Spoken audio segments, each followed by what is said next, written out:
Selamat siang Tribuners, Anda sedang menyaksikan live update Tribun News edisi Kamis 3 Maret 2022. Siang ini akan kami sajikan informasi teraktual dan menarik yang dilaporkan secara langsung oleh reporter lapangan kami. Bersama saya Meisa Sirait, inilah live update selengkapnya. Mantan anggota DPR RI yang merupakan terpidana koruptor Wisma Atlet Palembang untuk SEA Games 2012, Angelina Sondak, pada hari ini Kamis 3 Maret telah keluar dari Lapas Kelas 2A khusus perempuan Jakarta Timur. Angelina yang telah mendekam selama 10 tahun, akhirnya bisa kembali menghirup udara bebas dalam rangka mengikuti program cuti menjelang bebas. Setelah keluar dari lapas, Angie langsung mendatangi makam mendiang suami, Aji Masaid, di TPU Jeruk Purut. Untuk mengetahui info lebih detailnya, sudah bergabung bersama kami rekan jurnalis Tribun News, Rizky Sandi Saputra yang akan menyampaikan laporannya. Silakan Rizky. Ya, selamat siang Mei dan juga Tribuners. Bisa disampaikan bahwa pada pagi tadi, Kamis 3 Maret 2022, sekitar pukul 8.30, Angie atau Angelina Sonda mendatangi atau berziarah ke makam mendiang suaminya yakni Aji Masaid setelah dirinya keluar dari lapas kelas 2A khusus perempuan Jakarta Timur pasca mendekam 10 tahun atas kasus korupsi pembangunan Wisma Atlet Hambalang dan juga Palembang untuk SEA Games 2012 lalu, di mana tadi Angie terpantau bersama dengan kedua anaknya, yakni yang satu anak kandung Angie, yakni Kianu Masaid, dan yang satu ialah putri sambung Angie, yakni Aliyah Masaid atau putri dari hasil perkawinan antara Aji Masaid, almarhum Aji Masaid, dan juga Reza Artemivia. Dalam ziarahnya ini tadi Angie terpantau sangat haru begitu ya, karena 10 tahun dirinya mendekam di lapas, tidak bertemu dengan keluarga. Tadi juga sempat disampaikan Angie berbicara gitu dengan kesedihannya kalau dirinya meminta maaf kepada mendiang Aji Masaid karena telah meninggalkan kedua putrinya begitu atau kedua putranya untuk menjalani masa tahanan selama 10 tahun begitu Mei. Dan juga tadi Angie sempat membaca Yasin begitu di pusara dari mendiang suami tercintanya yakni Aji Masaid, dan juga membersihkan makam dari Aji Masaid begitu yang meninggal dunia pada 2011 silam. Sebagai informasi Mei, pada perkaranya ini Angie sebenarnya divonis oleh Pengadilan Tindak Pidana Korupsi selama 4 tahun setengah bulan karena terbukti melakukan tindak pidana korupsi bersama-sama saat itu. Namun atas putusan tersebut Ng mengajukan banding dan malah diperberat oleh Mahkamah Agung hingga putusannya menjadi 12 tahun. Atas putusan Mahkamah Agung itu, Ng kembali mengajukan kasasi atau peninjauan kembali yang akhirnya divonis 10 tahun dengan denda 500 juta subsidiar 6 bulan. Dari seluruh rangkaian proses pemidanaan terhadap Ng dikatakan oleh Kabag Humas Ditjenpas Kemenkumham mendapati remisi 3 bulan begitu untuk penahanannya. Sejatinya Ng ini sudah bisa bebas pada Oktober kemarin 2021, hanya saja uang pengganti dan juga uang denda pada pidananya ini belum lunas diselesaikan begitu, yang akhirnya Ng harus menggantikan masa pidananya selama 4 bulan 5 hari, dan alhasil pada hari ini tadi Kamis 3 Maret 2022 pukul 6.30 Ng keluar dari lapas kelas 2A khusus pada program cuti menjelang bebas. Dengan begitu maka Ng masih menjadi tahanan statusnya, hanya saja dia sudah mulai bisa turun ke masyarakat sebelum akhirnya nanti vonis bebas murni. Begitu Mei.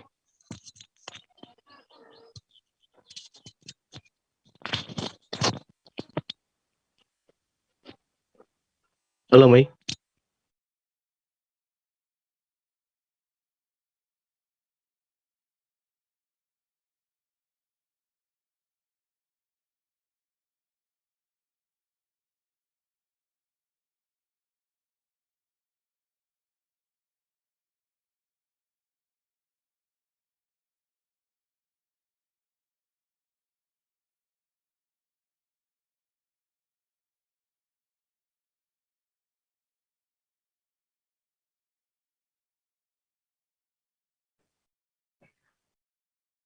terima kasih Rizky Sandi Saputra atas laporan Anda. Selamat bertugas kembali. Seorang oknum perwira polisi Kompol Raja Hotman Ambarita dituntut 2 tahun penjara di Pengadilan Negeri Medan pada Rabu 2 Maret. Ia didakwa setelah menyuruh pekerja melempar bom molotov ke mobil orang lain. Jaksa penuntut umum menilai lelaki 59 tahun itu terbukti bersalah melakukan tindak pidana penghancuran dan pengrusakan barang. Untuk info selengkapnya akan disampaikan rekan jurnalis Tribun Medan, Gita, yang kini sudah terhubung bersama kami. Silakan Gita. Ya, Mei, baru saja dibacakan tuntutan terhadap oknum perwira polisi yakni Kompol Raja Hotma Ambarita, yang mana jaksa penuntut umum dari Kejaksaan Tinggi Sumatera Utara menuntut terdakwa Raja Hotma dengan pidana penjara selama 2 tahun. Jaksa penuntut umum menilai bahwa terdakwa Hotma terbukti bersalah melakukan tindak pidana penghancuran ataupun pengerusakan mobil terhadap korban Rudolf Manurung, yang mana perbuatan tersebut dinilai bersalah oleh jaksa penuntut umum sehingga dituntut dengan pidana penjara selama 2 tahun. Adapun kronologi dari perkara ini bermula pada 27 Januari 2020 yang lalu, yang mana pada saat itu terdakwa mengajak seorang pekerjanya bernama Dedi Setiawan untuk melakukan pembakaran terhadap mobil korban Rudolf Manurung. Pada saat itu terdakwa menggunakan minyak pertalit untuk membakar ban mobil korban, sehingga tidak hanya ban mobil saja yang terbakar, namun bagian depan badan mobil juga ikut terbakar, sehingga pada saat itu warga sekitar yang sempat lewat dari rumah korban itu kemudian berteriak kebakaran, sehingga warga sekitar pun berkumpul dan melihat kejadian tersebut. Namun sayangnya terdakwa pada saat itu dengan rekannya Dedi tidak berhasil diamankan oleh masyarakat karena sudah keburu pergi meninggalkan lokasi. Atas kejadian tersebut juga Dedi juga sudah diadili di Pengadilan Negeri Medan terlebih dahulu dan divonis bersalah melakukan tindak pidana penghancuran ataupun pengerusakan barang, sehingga Majelis Hakim Pengadilan Negeri Medan kemudian menjatuhkan Dedi dengan pidana penjara selama 6 tahun. Atas putusan Pengadilan Negeri Medan tersebut, terdakwa Dedi kemudian melakukan upaya banding ke Pengadilan Tinggi Medan, namun Pengadilan Tinggi Medan menguatkan putusan Pengadilan Negeri Medan, sehingga saat ini Dedi diketahui tengah melakukan upaya hukum kasasi atas perkara tersebut. Namun perlu diketahui juga bahwa terdakwa dan korban Raja Hotma Ambarita dan korban Rudolf Manurung ini bukan hanya sekali saja terlibat konflik. Sebelumnya di tahun 2018 lalu si korban ini juga pernah mengadukan Kompol Raja Hotma Ambarita ini terkait dugaan penganiayaan. Selain itu pernah juga ia mengadukan terdakwa Raja Hotma ini terkait dugaan pembakaran penginapan miliknya yang ada di Kabupaten Samosir. Atas kasus tersebut juga sebelumnya Raja Hotma Ambarita juga sudah divonis di Pengadilan Negeri dengan pidana penjara selama 2 tahun. Demikian, Mei. Ya baik, terima kasih Gita dari Tribun Medan atas laporan Anda. Selamat bertugas kembali. Kita beralih ke informasi selanjutnya, Tribuners. Kapal dengan nama Lumbung Anding Singapura berjenis tugboat ditangkap tim gabungan Kementerian Perhubungan Republik Indonesia di perairan Batam. Kapal ini ditangkap saat membantu 2 unit kapal tanker dengan lumbung LPG di perairan Batu Ampar Batam pada 21 Februari lalu. Untuk info selengkapnya akan disampaikan rekan jurnalis Tribun Batam, Beres Lumban Tobing, yang kini sudah terhubung bersama kami. Silahkan Beres. Selamat siang rekan Mei, selamat siang Tribuner. Saya melaporkan langsung tim Kementerian Perhubungan, dalam hal ini Pangkalan KPLT bersama kantor kebandaran Otoritas Pelabuhan Khusus Kota Batam melakukan penangkapan, begitu berhasil menangkap 1 unit kapal tugboat dengan ukuran 274 gross ton, gitu. Nah, jadi kapal ini ditangkap lantaran membantu proses seat to seat 2 unit kapal tanker dengan lumbung LPG di perairan Batu Ampar ataupun mendekati perairan internasional Selat Singapura, begitu. Nah, jadi kapal ini ditangkap lantaran tidak mengantongi kelengkapan dokumen pelayaran seperti itu. Nah, jadi kapal ini tidak memiliki surat izin olah gerak dari tim Kementerian Perhubungan. Akibatnya kapal ini langsung ditangkap begitu, didorong oleh kapal pangkalan KPLP Tanjung Uban untuk merapat ataupun ke dermaga Bintang 99 Batu Ampar.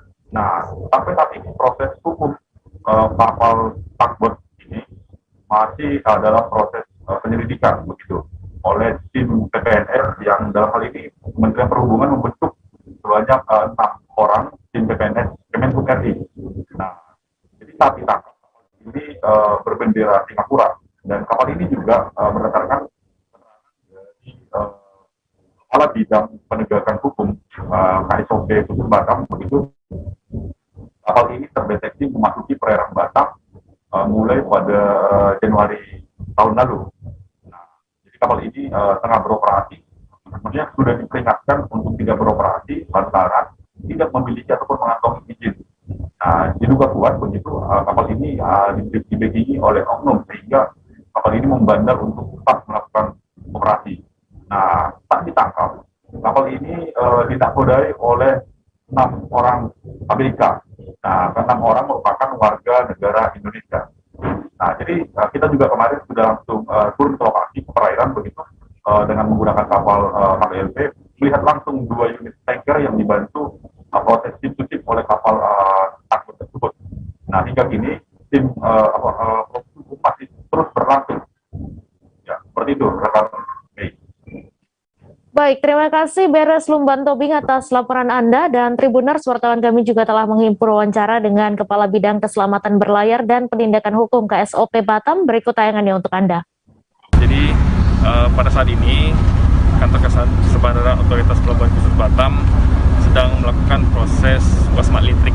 Itu adalah proses seperti proses penyelidikan, di mana kita ingin menggali informasi untuk menjelaskan adanya informasi kegiatan kapal yang beroperasi belum sesuai dengan prosedur. Undang 17 tahun 2008 tentang pelayaran, setiap kapal yang beroperasi itu harus memenuhi unsur kelautan. Nah, unsur kelautan itu salah satunya ditandai dengan kapal itu memiliki status hukum, kemudian sertifikat keselamatan, dan unsur-unsur lainnya. Pak, untuk kapal ini, kapal yang diamankan ini jenis apa dan beroperasi di mana pada saat dia diamankan? Ya. Untuk kapal yang sedang kita lakukan proses wasmat litrik ini adalah kapal jenis Asistak untuk membantu kegiatan ship-to-ship. Asistak itu adalah kapal yang dipergunakan untuk membantu kegiatan proses untuk ship-to-ship atau alih muat. Dia namanya Anding atau Ya, ini takut Anding. Anding ya? Nomor 2. Kalau tinggi Takut. ya. Dia berbendera apa? Ya, seperti yang mungkin Bapak bisa lihat saat ini di lampu kapal itu masih tertulis Singapura, Pak. Ini salah satu kesalahan itu. Ya, ini sedang kita dalami untuk kita membuat terang seperti apa. Ibunda Hiro Tito Kusmiati tak henti-hentinya memanjatkan doa bagi anaknya yang saat ini masih terkapar di rumah sakit akibat koma. Hiro dikabarkan masih koma sejak kalah KO kontra dengan James Moko Ginta dalam ajang Holy Wing Sport Show Boxing pada Minggu 27 Februari lalu. Hiro saat ini terus mendapat perawatan intensif di Rumah Sakit Mitra Keluarga, Kelapa Gading, Jakarta. Untuk info selengkapnya akan disampaikan oleh rekan jurnalis Surya Malang, Erwin Wicaksono, yang kini sudah terhubung bersama kami. Silakan Erwin. Ya, baik Mei. Sejak adanya kabar bahwa salah satu petinju dari Kabupaten Malang, asal Kabupaten Malang, yakni Hiro Tito, yang kalah KO dari James Moko Ginta dalam sebuah ajang tinju nasional, akhirnya menjadi KO. Akhirnya kemudian keluarga terus mendoakan, yakni ibunda dari Hero sendiri, yakni Ibu Kusmiati, terus berharap bahwa anaknya tersebut bisa segera bangkit dari koma yang dialami usai kalah dari duel tinju melawan James Mokoginta. Ya, perlu saya sampaikan bahwa Hero Tito merupakan petinju asli dari Desa Banjarjo, Kecamatan Pakis, Kabupaten Malang. Selama hidup di Pakis tersebut, Hero tinggal bersama ibunya dan 4 saudaranya begitu. Namun sejak karirnya moncer di kalangan tinju nasional, kemudian Hero melanjutkan karirnya di Jakarta. Namun peristiwa nahas terjadi pada Minggu 28 Maret 2022 yang mengakibatkan Hero ini terkena koma dan hingga saat ini belum sadar karena kalah KO melawan James Mokoginta dalam ajang tersebut. Dan sampai saat ini ibu dari Hero Tito sendiri terus mengharapkan keajaiban agar anaknya tersebut dapat pulih kembali dan dapat kembali di rumahnya untuk bergabung dengan keluarga. Namun ketika kami mengunjungi rumah Kusmiati tersebut, dia menerangkan bahwa ada sebuah harapan juga kalau Hero bisa gantung tinju gitu setelah beberapa ajang yang sudah dilalui ke depan. Dan itu diungkapkan Kusmiati bahwa itu hal-hal yang rencana yang diungkapkan sendiri oleh Hero selepas berkarir di dunia tinju begitu. Dan memang beliau juga membenarkan kalau Hero ini ada keinginan dan rencana untuk gantung sarung tinju begitu, untuk kemudian pensiun dan kemudian kembali ke rumah dan melatih tinju di Kabupaten Malang. Begitu, Mei. Ya baik, terima kasih Erwin Wicaksono atas laporan Anda. Dan Tribuners, wartawan kami juga telah menghimpun wawancara dengan Ibunda Hero Tito. Berikut tayangannya untuk Anda. Minta doa biar selamat, biar menang. Katanya bilang gitu, ya wis nak tak dengar menang, selamat. Terakhir itu komunikasi sebelum bertanding itu jam berapa sama hari apa? Jam 4 mau tanding itu WA, video callan, mau tanding jam 4 itu. Mau nak iring itu video callan sama saya. Saya mau baik. Awal. Sore ya. Kabarnya Mas itu lagi bangun rumah itu Bu ya? Iya, lihat itu. Iya. Bilang nggak Bu rencana habis tinju gitu mau pulang atau gimana? Habis tinju. Iya. Mau pulang 5 hari. Terus berangkat ke Australia, berangkat lagi ke Australia. Oh sudah iya. Urus visa. Oh iya. Mainnya nggak tahu tanggal berapa ke Australia itu. Pokoknya di rumah 5 hari. Baru berangkat lagi. Mau berangkat lagi. Sekarang kabar terbaru dari Mas Heru, Ibu dapatnya seperti apa sekarang? Untuk kondisi Mas Herunya sekarang? Apa itu? Kondisi kesehatannya sekarang seperti apa sudah? Masih koma. Masih iya. belum sadar. Masih belum boleh dilihat. Masih perawatan itu. Masih perawatan, proses perawatan. Harapannya Pagi-pagi jam 5 istrinya sudah bilang saya kalau belum, katanya belum ada, belum 7 hari atau berapa itu loh. Harapannya Ibu gimana untuk mendoakan Mas Heru sekarang? Ya, Semoga-moga Mas, anakku balik asal pulih, gak kerja tinju tapi pokoknya sehat dulu loh Mas. Kami akan kembali selesai jeda sejenak Tribuners, tetap di live update. Oke, apa kabar Bang Arifki di sini untuk strateginya? Kalau saya sendiri di Game Week 37 ini yang semalam baru mulai, Apa yang dirasakan Cover Hitam? Sebenarnya aku nggak ngerasa itu penangkapan atau penggerbegan atau apapun itu. Karena gini loh, posisinya aku kriteria. Jadi kita mengenal disebut dengan stroke yang tidak berdarah dengan stroke yang berdarah.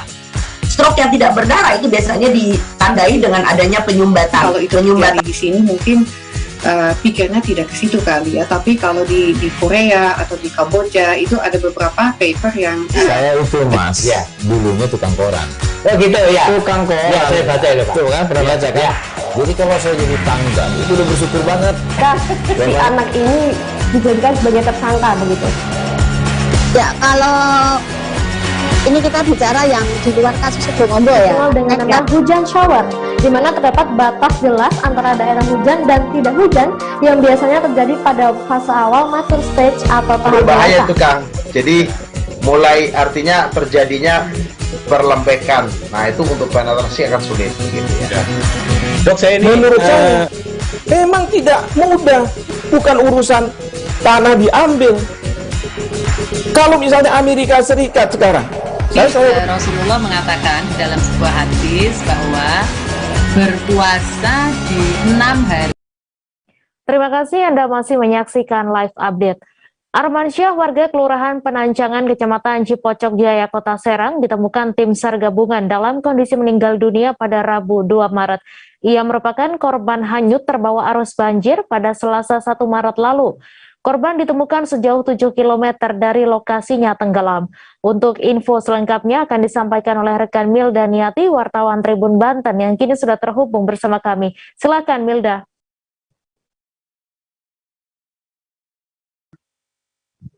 Ya, selamat siang Tribuners. Dapat melaporkan di sini reporter Tribun Banten bahwasanya korban atas nama Armansyah, warga asal Cipocok Jaya, Kota Serang, sebelumnya hanyut tenggelam di sekitar kali di areanya sekitar hari Selasa pukul 6.45. Saat itu korban sedang keluar bersama adiknya untuk membeli voucher pulsa, namun handphone korban terjatuh ke pusaran air dan korban pun ikut tenggelam. Nah, proses pencarian pun dilanjutkan pada esok harinya. Sementara itu berdasarkan informasi dari Kasubdi Opsar Banten mengatakan bahwasanya proses pencarian dilakukan sejak pukul 6 pagi sampai pukul 3.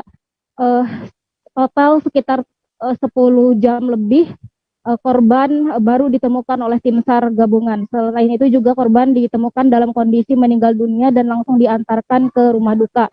Sementara itu jumlah korban yang meninggal dunia di Kota Serang sendiri warga yang terbawa arus banjir yaitu sebanyak 4 orang dan saat ini yang baru ditemukan baru 3 orang.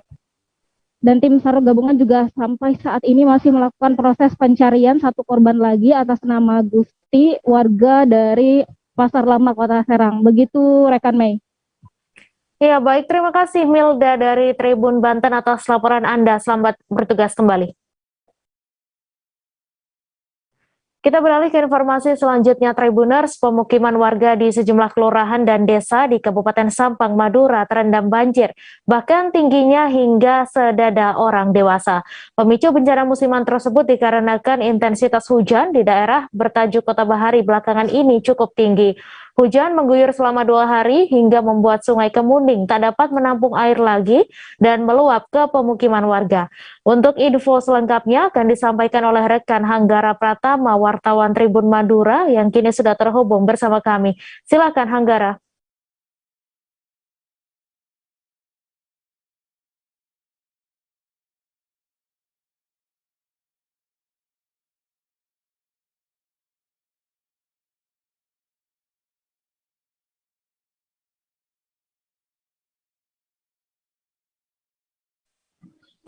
Silakan Hanggara dengan laporan Anda. Siap rekan Mei, terima kasih. Izin melaporkan jadi pemicu bencana banjir di Kabupaten Sampang disebabkan intensitas hujan cukup tinggi. Bahkan 2 hari hujan mengguyur Sampang tepatnya di wilayah utara Kabupaten Sampang. Sehingga air hujan yang ada di wilayah utara mengalir ke wilayah selatan Kabupaten Sampang tepatnya di wilayah perkotaan. Sehingga Sungai Kemuning yang ada di wilayah perkotaan Sampang tidak mampu menampung debit air dan meluap ke pemukiman warga. Akibatnya terdapat sejumlah kelurahan dan desa di Kecamatan Sampang terendam banjir.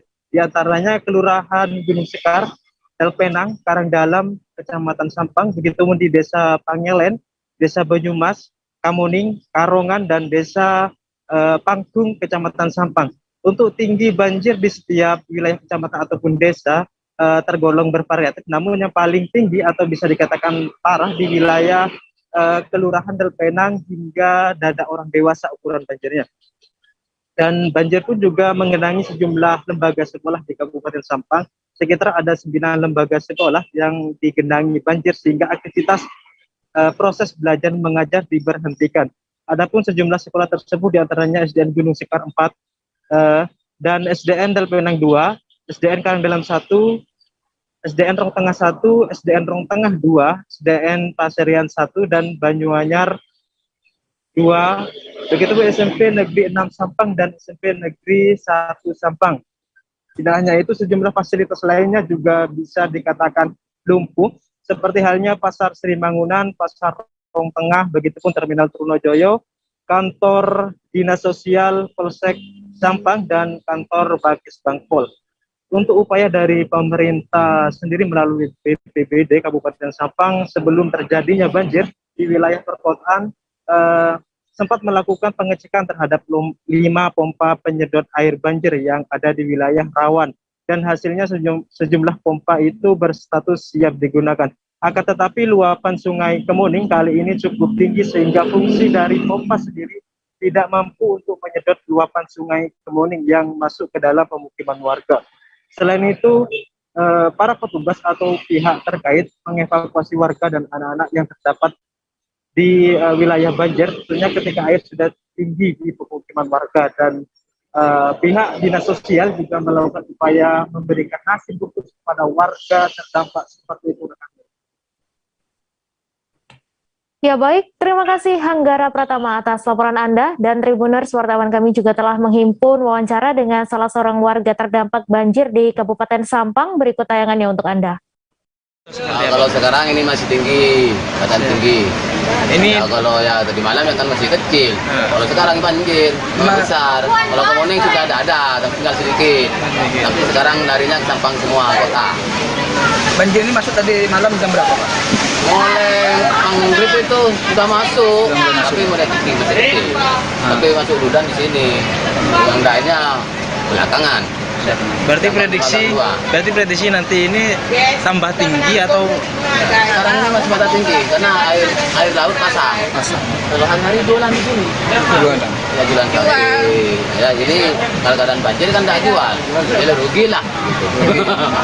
Dari kerugian ini Pak ya, harapan sampean Pak?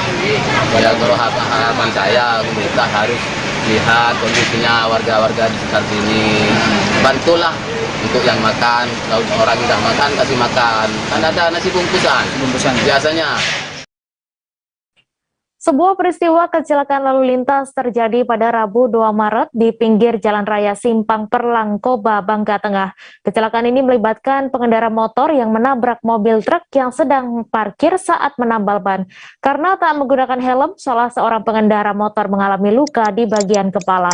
Untuk info selengkapnya akan disampaikan oleh rekan jurnalis Bangka Post, Arya Bima Mahendra, yang kini sudah terhubung bersama kami. Silakan Arya. Halo, selamat siang rekan Mei dan pemirsa Tribuners. Baiklah, pertama-tama perlu saya sampaikan bahwa memang benar pada hari Rabu tanggal 2 Maret tahun 2022, tepatnya sekitar pukul 14.00 WIB, telah terjadi laka lantas yang melibatkan pengendara motor metik yang dikendarai oleh 2 orang remaja yang saat itu menabrak sebuah mobil truk yang sedang parkir di pinggir jalan dan sedang melakukan tambal ban. Diketahui bahwa saat ini kedua remaja tersebut sedang menjalani perawatan di salah satu rumah sakit di Kabupaten Bangka Tengah karena menderita luka yang cukup parah, tepatnya di bagian kepala dan di bagian lengan. Menurut Joko yang merupakan salah satu saksi mata sekaligus pemilik mobil truk tersebut, ia menyampaikan bahwa kronologi kejadian bermula saat itu ketika dirinya sedang tertidur di teras bengkel tambal ban sambil menunggu tukang tambal ban menambal ban mobilnya yang bocor. Seketika terdengar suara benturan cukup keras yang ternyata adalah tabrakan motor metik yang menghantam bagian belakang mobilnya. Akibat kondisi tersebut, motor dari dua orang pengendara remaja tersebut hancur di bagian depan dan beberapa kaca motor juga pecah. Selain itu, setelah melihat kejadian kecelakaan tersebut, Joko langsung membawa 2 remaja tersebut ke rumah sakit terdekat untuk menjalani perawatan. Meski demikian, saat itu dia menyampaikan bahwa kondisi dari 2 orang remaja tersebut sudah sadarkan diri dan sudah menjalani perawatan di rumah sakit. Seperti itu, rekan Mei. Ya, baik, terima kasih Arya atas laporan Anda. Dan Tribuners, wartawan kami juga telah menghimpun wawancara dengan saksi mata, berikut tayangannya untuk Anda. Tadinya tuh kan lagi ganti ban sama si Ala ini kan. Pas sudah ganti ban, Ala ini mau bangunin aku tidur istirahat di situ. Pas Ala nyampe mau bangunin saya, tiba-tiba motor nabrak dari belakang. Dan nggak pakai helm bang ya dua? Ya nggak pakai helm, sudah tuh di bawah umur lah hitungannya. Setelah itu berarti tadi langsung dibawa ke rumah sakit ya bang? Iya ya. Sebelum ada polisi udah saya bawa ke rumah sakit. Yang penting orangnya dulu diselamatkan kan. Saat ini kondisinya udah sadar tapi bang ya? Sadar. Kalau boleh tahu nggak bang lukanya pada bagian apa aja bang? Kalau luka, kalau yang depan di lengan kayaknya. Kalau yang belakang tuh di kepala sini. Ya mudah-mudahan lah selamat kan. Nggak ada apa-apa. Kapal layar motor atau KLM Noah mengalami insiden patah kemudi di perairan Sebayur, Labuan Bajo, Kabupaten Manggarai Barat pada Rabu 2 Maret. Kapal pinisi itu berangkat dari Labuan Bajo untuk melakukan perjalanan wisata dengan rute Labuan Bajo, Kelor, Padar, Pulau Komodo hingga Labuan Bajo. Namun dalam perjalanan dari Pulau Komodo menuju Labuan Bajo, tiba-tiba terjadi perubahan cuaca di mana arus laut kuat dan hujan lebat sehingga menyebabkan masalah di bagian kemudi. Untuk kabar selengkapnya akan disampaikan rekan wartawan Pos Kupang, Gesio Viana, yang kini sudah terhubung bersama kami. Silakan, Gesio. Halo, selamat siang rekan Mei, selamat siang Tribuners dimanapun Anda berada. Dapat saya laporkan langsung dari Labuan Bajo, Kabupaten Manggarai Barat, Provinsi Nusa Tenggara Timur. Kapal pinisi Noah mengalami insiden patah kemudi di wilayah perairan wilayah perairan Sebayur, Labuan Bajo, Desa Pasir Panjang, Kecamatan Komodo, Kabupaten Manggarai Barat. Insiden itu dialami sekitar pukul 12 siang kemarin dan langsung dilaporkan kepada tim SAR untuk segera melakukan evakuasi. Di dalam proses evakuasi yang dilakukan berdasarkan wawancara dengan koordinator Posar Manggarai, Edi Suryono mengatakan bahwa proses evakuasi berjalan dengan lancar dengan sejumlah personil yang diterjunkan baik dari TNI maupun juga Polri, dan proses evakuasi dilakukan sekitar pukul 13.20 di mana para penumpang sebanyak 10 penumpang yang terdiri dari 4 laki-laki dan 6 perempuan dievakuasi dari lokasi kejadian menuju Pelabuhan Pelni, Labuan Bajo. Dapat saya laporkan juga sebanyak 12 kru kapal yang berada di kapal tersebut pun juga selamat dari insiden tersebut, dan setelah kejadian itu terjadi sekitar pukul 15 sampai 16 waktu Indonesia bagian tengah, kapal pinisi Noah tersebut telah dievakuasi menggunakan kapal lainnya ditarik hingga ke Pelabuhan Labuan Bajo. Demikian rekan Mei. Ya baik, terima kasih Gesio Viana atas laporan Anda. Selamat bertugas kembali. Kami masih akan menyajikan informasi menarik untuk Anda. Selesai jeda sejenak, tetap di Live Update. Oke, apa kabar Bang Arif di sini untuk strateginya? Kalau saya sendiri di Jumip 37 ini yang semalam baru mulai, saya udah sebenarnya aku nggak ngerasa itu penangkapan atau penggerebegan atau apapun itu, karena gini loh, posisinya aku kriteria. Jadi kita mengenal disebut dengan stroke yang tidak berdarah dengan stroke yang berdarah. Stroke yang tidak berdarah itu biasanya ditandai dengan adanya penyumbatan. Kalau itu terjadi di sini mungkin pikirnya tidak ke situ kali ya, tapi kalau di Korea atau di Kamboja itu ada beberapa paper yang saya itu mas, ya dulunya tukang koran. Oh gitu ya, tukang koran. Ya saya baca ya Pak. Tuh kan pernah baca kan? Jadi kalau saya jadi tanggal itu udah bersyukur banget. Si anak ini dijadikan sebagai tersangka begitu. Ya kalau ini kita bicara yang di luar kasus Sebongombo ya. Dengan nama hujan shower, di mana terdapat batas jelas antara daerah hujan dan tidak hujan yang biasanya terjadi pada fase awal mature stage atau tahap berbahaya itu Kang. Jadi mulai artinya terjadinya perlempekan. Nah itu untuk penetrasi akan sulit begitu ya.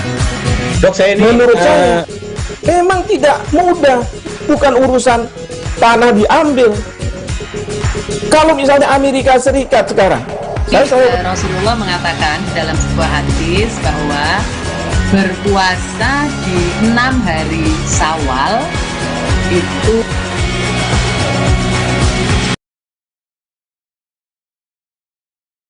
Oke, apa kabar Bang Aris di sini untuk strateginya? Kalau saya sendiri di game week 37 ini yang semalam baru mulai, saya udah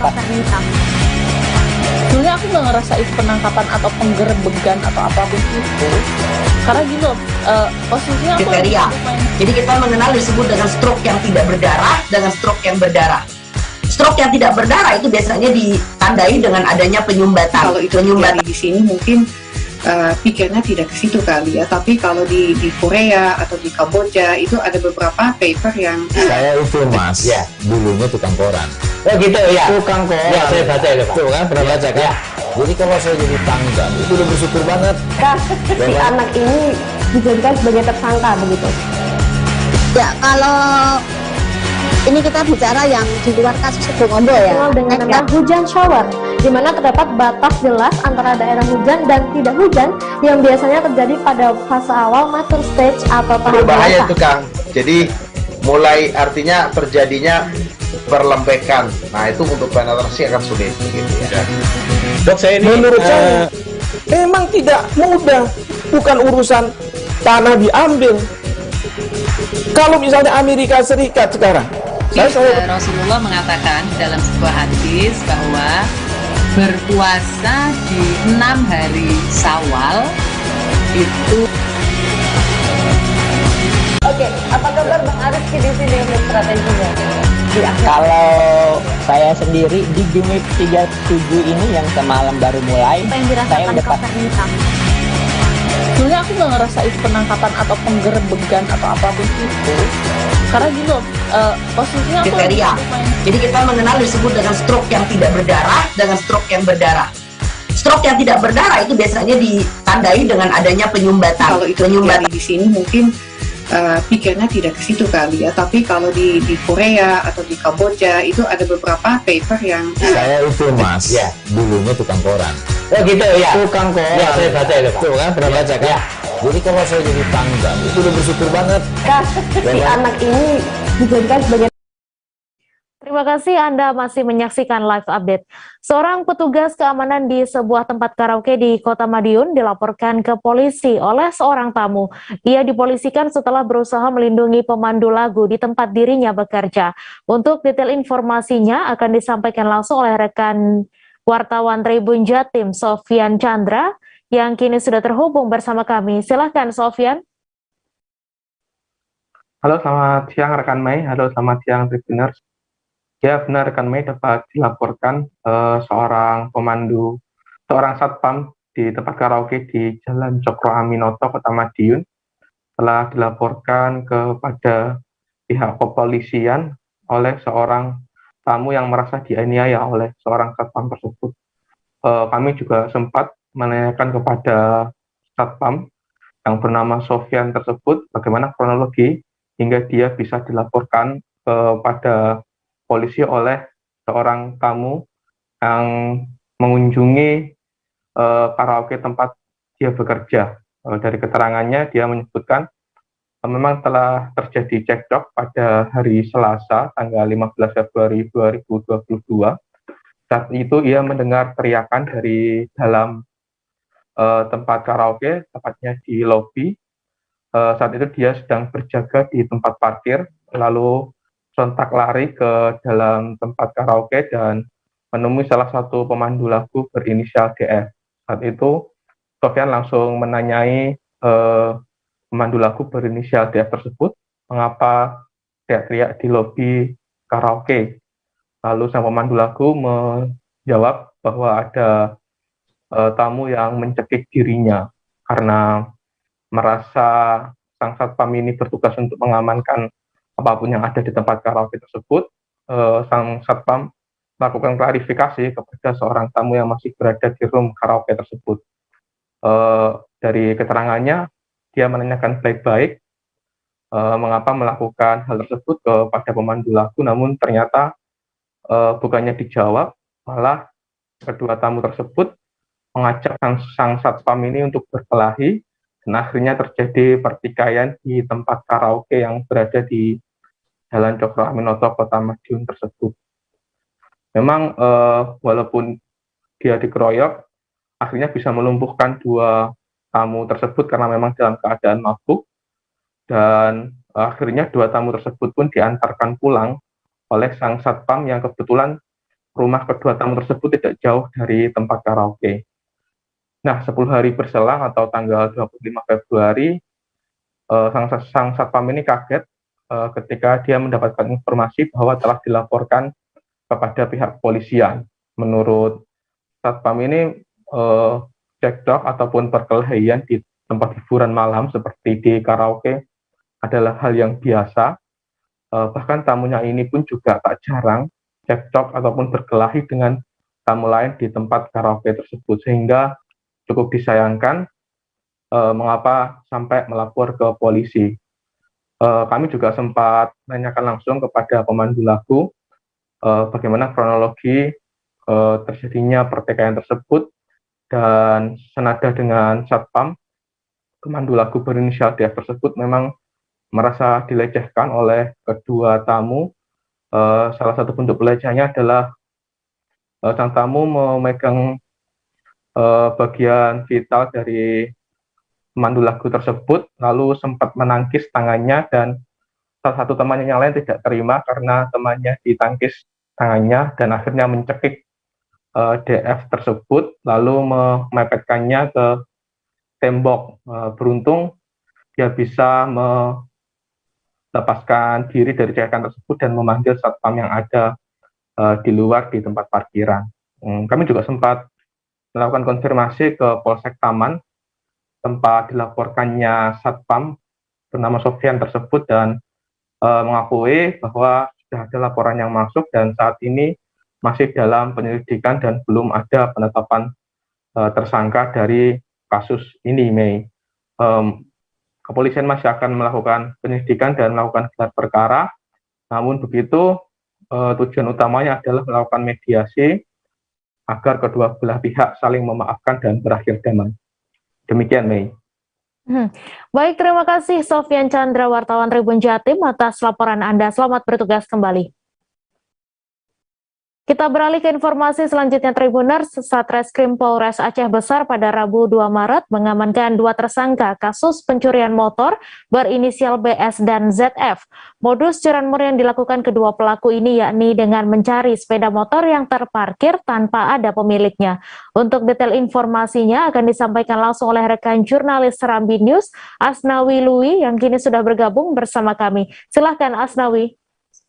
Ya, baik, Firda. Mei, Satreskrim Polres Aceh Besar pada Rabu mengamankan 2 pelaku curanmor yang terjadi di Desa Jelingke, Kota Banda Aceh, Provinsi Aceh. Kedua tersangka yang diamankan adalah BS alias Boim, umur 38 tahun, warga Desa Jelingke, Kecamatan Sekuala, Kota Banda Aceh, dan JF 25 tahun, warga Desa Muru, Lamdung, Kecamatan Indapuri, Kabupaten Aceh Besar.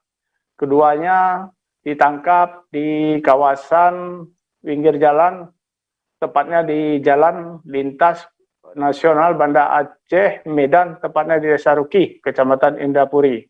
Nah, kedua tersangka ini kerap bereaksi di tempat-tempat umum dengan cara berkeliling di daerah-daerah yang tempatnya sepi, sehingga mereka melakukan pencurian ini berboncengan dan mencari sasaran sepeda motor yang dimana sepeda motor tersebut terparkir, sehingga mereka dengan alat kunci yang mereka miliki, mereka menyeser beberapa sepeda motor. Aksi pencurian yang mereka lakukan ini terendus oleh kepolisian, sehingga aparat kepolisian Polres Aceh Besar mengamankan 2 tersangka, BS dan JF ini bersama dengan barang bukti 2 unit sepeda motor jenis Supra X125. Nah, untuk kasus penangkapan ini telah ditangani di Satreskrim Polresta Banda Aceh, karena kasus ini lokasi dan wilayah kerja wilayah hukumnya adalah Polresta Banda Aceh. Di sini juga dapat kita laporkan bahwa pencurian sepeda motor yang dilakukan keduanya ini, mereka menggunakan sepeda motor ini hasil curiannya mereka jual dengan harga 1 juta, yang kemudian uang yang mereka jual ini masing-masing 1 juta satu sepeda motor, mereka gunakan untuk bermain chip, jajan, dan juga membeli narkoba. Demikian, Mai. Ya, baik. Terima kasih Asnawi atas laporan Anda. Dan Tribuners, wartawan kami juga telah menghimpun wawancara dengan Kasat Reskrim Polres Aceh Besar. Berikut tayangannya untuk Anda. Satreskrim Polres Aceh Besar telah mengungkap kasus curanmor pada hari Rabu tanggal 2 Maret tahun 2022 sekira pukul 01.00 WIB di Aceh Besar. Adapun pelaku yang kami tangkap adalah 2 orang, yaitu yang pertama inisial BS alias Boim, berumur 40 tahun, warga Banda Aceh. Sedangkan satunya lagi adalah inisial ZF, umur 25 tahun dan warga Aceh Besar. Adapun pengungkapan curanmor ini berawal dari informasi dari informan kami yang menyatakan bahwasannya mereka berdua berada di wilayah kami, di wilayah Aceh Besar, tepatnya di Kecamatan Indrapuri, Aceh Besar. Selanjutnya kami bersama dengan tim langsung turun ke lapangan, ke lokasi untuk memastikan kebenaran informasi tersebut.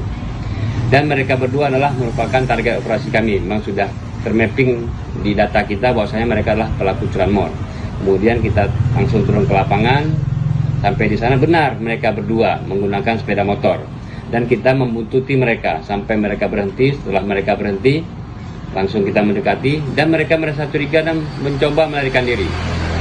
Kemudian setelah mereka melarikan diri, kami kejar. Kita kejar, bahkan sempat terjadi perlawanan dan perkelahian tangan kosong pada waktu itu. Adapun hasil uang penjualan sepeda motor tersebut, 1 juta rupiah, mereka gunakan untuk membeli narkotika jenis sabu.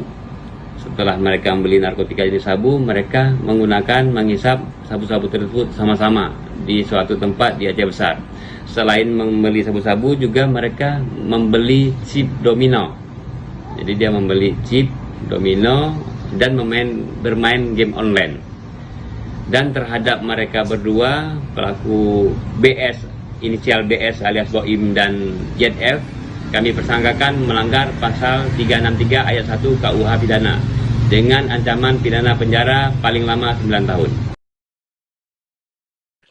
Aksi pelaku pencurian kembali terjadi. Kali ini pelaku melancarkan aksinya di kios buah yang berlokasi di samping Ramayana, Jalan Jenderal Sudirman, Kelurahan Cepedak, Lampung.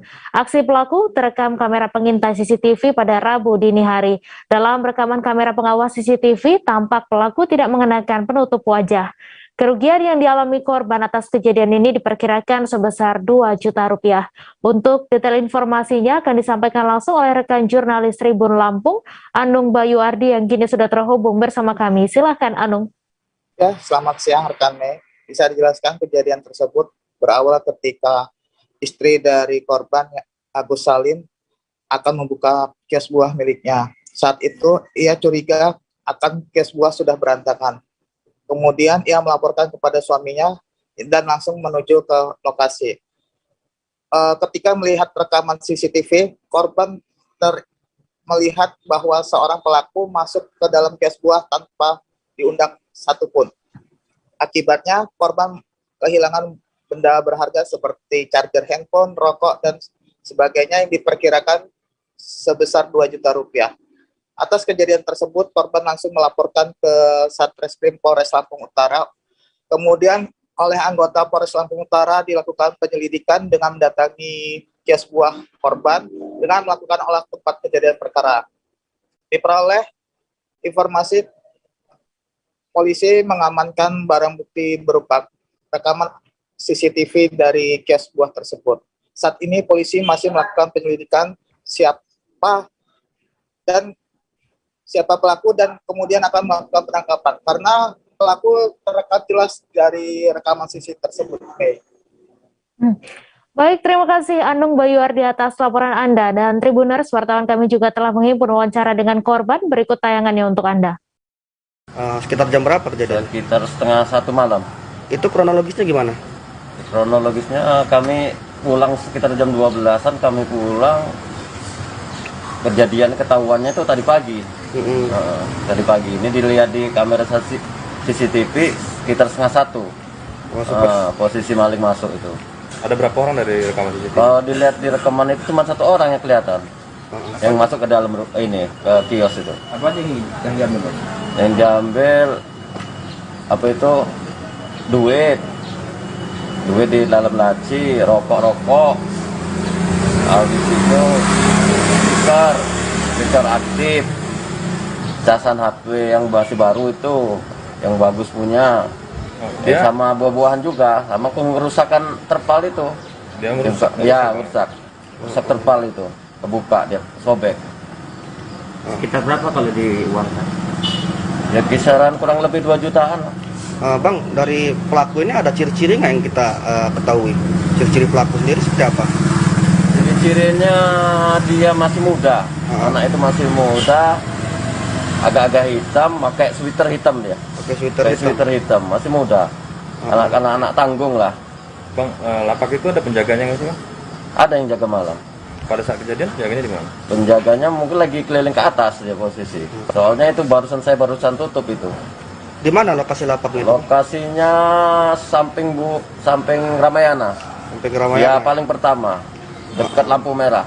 Pengetahuan kita, Bang, pencurian ini udah sering terjadi apa baru pertama? Ya kalau saat ini barusan ini terjadi. Warga di Jalan Asadah RT 18 Kelurahan Mugirejo, Kecamatan Sungai Pinang, Kota Samarinda, dikejutkan dengan penemuan seorang pria yang diketahui merupakan ustadz sekaligus guru di Pondok Pesantren Al-Madinah Kampus Putra dalam kondisi terluka parah pada Selasa 23 Februari. Korban yang diketahui bernama Eko Hadi Prasetya ini ditemukan dalam kondisi mengalami luka berat pada bagian kepala. Nyawa korban pun tidak dapat ditolong setelah menjalani perawatan selama 1 jam. Untuk detail informasinya akan disampaikan langsung oleh rekan jurnalis Tribun Kaltim, Rita Lavinia, yang kini sudah terhubung bersama kami. Silahkan Rita. Ya, Hai Mei dan Tribuners, untuk informasi kejadian ini terjadi pada Selasa 23 Februari 2022 lalu ya.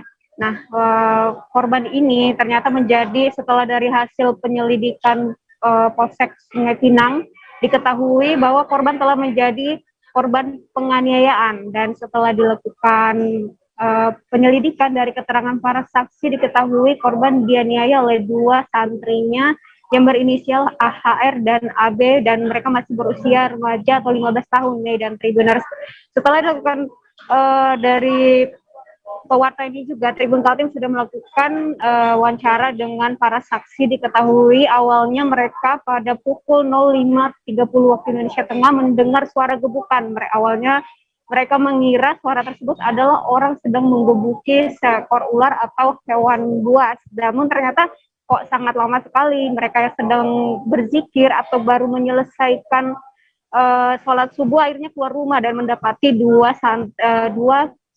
pelaku yang diduga masih remaja sedang menggebuki seorang pria yang diketahui bernama Eko Hadi Prasetya dan Tribuners. Setelah itu kedua tersangka ini lari ke atas bukit.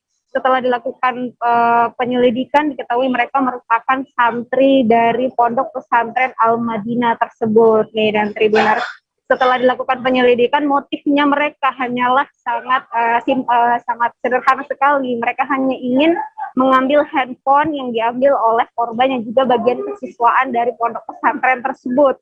Awalnya sebenarnya niatan mereka hanya ingin membuat korban pingsan, Tribuners, tetapi ternyata setelah akibat pukulan sebanyak 8 kali secara bertubi-tubi menggunakan 2 balok yang salah satunya terdapat sebuah paku, korban mengalami luka robek pada bagian tempurung kepala, terus pundak bagian belakang, leher, serta pelipis.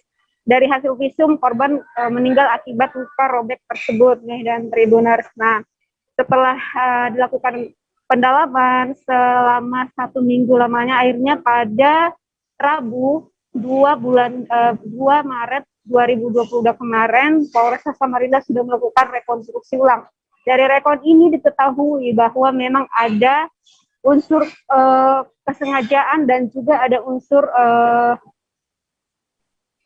perencanaan ya, Mei dan Tribuners. Jadi kedua remaja ini dikenakan pasal berlapis, yakni pasal 340 tentang perencanaan, pasal 338 tentang pembunuhan, dan pasal 170 KUHP tentang pengeroyokan dengan ancaman 15 tahun penjara. Nah, mengingat kedua tersangka masih remaja, maka proses ini akan dipercepat dan Jumat besok akan langsung P21 ke Kejaksaan Negeri Samarinda, dan Tribuners. Baik, terima kasih Rita Lavinia, wartawan Tribun Kaltim, atas laporan Anda. Selamat bertugas kembali.